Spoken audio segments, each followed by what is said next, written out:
Right, now let's continue on with Learning Unit 1, Theme 2, and we're going to look at the first set of skills, which is listening and speaking.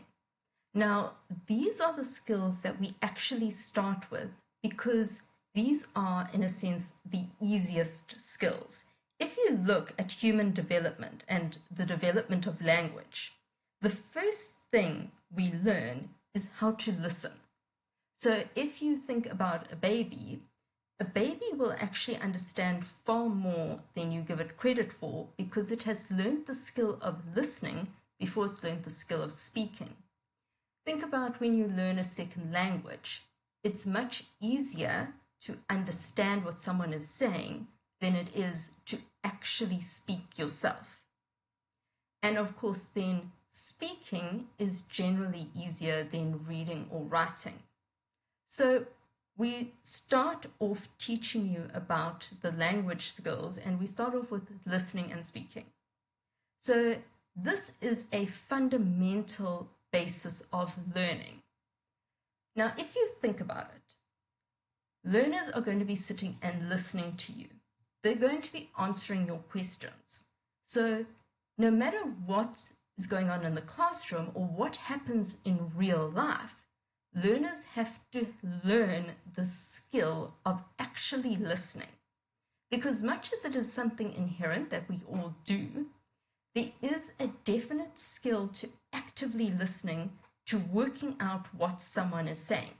And the more complicated the message they are speaking, the more time and attention needs to go into focusing on listening. So, what do we use listening and speaking skills for? To collect and synthesize information. So we collect information, we understand the information we hear. To construct knowledge. What that means is we take what we hear and then we build on that to form our own set of knowledge. To solve problems. Obviously, you can't solve a problem if you haven't heard what it is. Then, express ideas and opinions. We can understand the problem, we can have solved the problem, but unless we can express our opinion and express that idea coherently, then there's not much good in having that idea or that solution.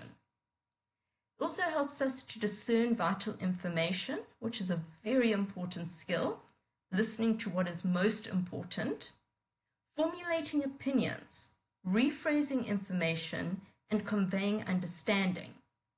So as you can see, these skills are really important in everything we do. We need to be able to listen, to understand, to construct knowledge, to build on that knowledge, to come up with new ideas, and then to be able to express ourselves in a way that other people can understand.